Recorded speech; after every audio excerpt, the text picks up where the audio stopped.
Okay, so we have 2 roasts here because we're going to actually serve this for lunch today at the restaurant, so we're pulling it.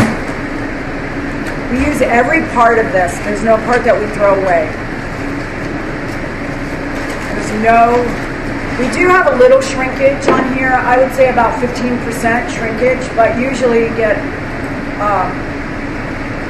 the cut of meat that we buy, when you get the cap off, you can use almost 100% of your cut, so you're not wasting anything or throwing it away. Some in the middle, the meat is a little less tender than others, but what we're going to do is chop it. So what we try to do is we get our little mullet here, our chopper, and you're going to beat it. So this is, if you're angry or you have some frustration to take out, this is the time to do it. This is the fun part. So we're just going to sit here and chop this until we get it pretty fine. You don't want big chunks of meat in the sandwich. So you can use your hands also.